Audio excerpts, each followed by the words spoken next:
GT Holidays, South India's #1 travel brand. You know you are special when you're with GT Holidays. எங்க சேதாரத்துக்கு மேல கொடுத்தீங்கன்னா உங்க காசை waste பண்ற மாதிரி தான்.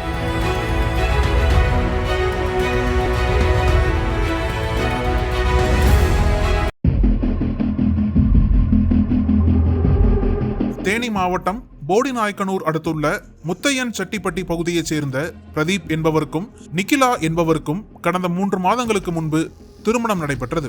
ஆனால் திருமணமான சில நாட்களிலேயே இருவருக்கும் இடையே கருத்து வேறுபாடு காரணமாக சண்டை ஏற்பட்டுள்ளது.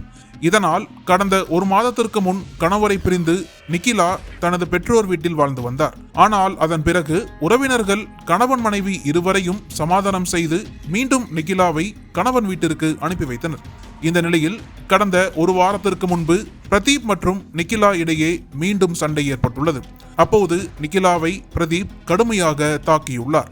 இதில் படுகாயமடைந்த நிக்கிலா மருத்துவமனையில் சிகிச்சை பெற்று பெற்றோரின் வீட்டிற்கு திரும்பியுள்ளார். இதனைத் தொடர்ந்து கணவருடன் சேர்ந்து வாழ முடியாது என்று முடிவெடுத்த நிக்கிலா தனக்கு சொந்தமான பொருட்களை எடுத்துக் கொள்வதற்காக அண்ணன் விவேக்குடன் பிரதீப் வீட்டிற்கு வந்ததாக கூறப்படுகிறது. அப்போது பிரதீப்புக்கும் நிக்கிலா மற்றும் அவருடைய அண்ணனுக்கும் இடையே வாக்குவாதம் ஏற்பட்டுள்ளது. அப்பொழுது திடீரென வீட்டில் இருந்த அரிவாளை எடுத்து வந்த பிரதீப் மனைவி நிக்கிலா மற்றும் மைத்துனர் விவேக் ஆகிய இருவரையும் சரமாரியாக வெட்டி கொலை செய்துள்ளார். பட்டப்பகலில் அந்த பகுதியில் நடைபெற்ற இரட்டை கொலை சம்பவம் பரபரப்பை ஏற்படுத்தியது.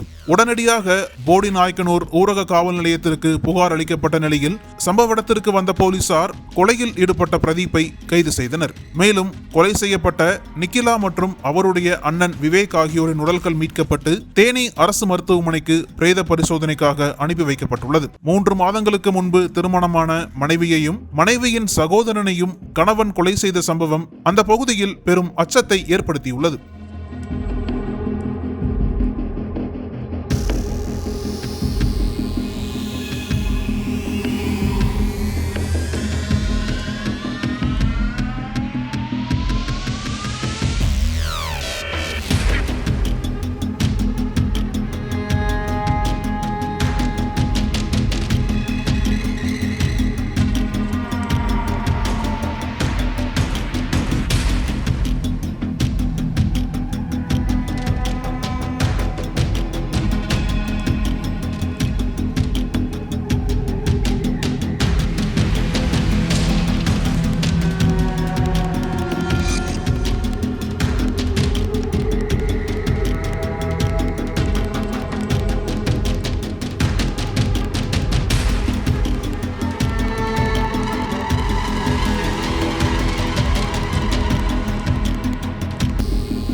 அனல் பறக்கும் செய்திகளை அப்டேட் செய்து கொள்ள நக்கீரன் களத்தை இப்பவே சப்ஸ்கிரைப் பண்ணுங்க.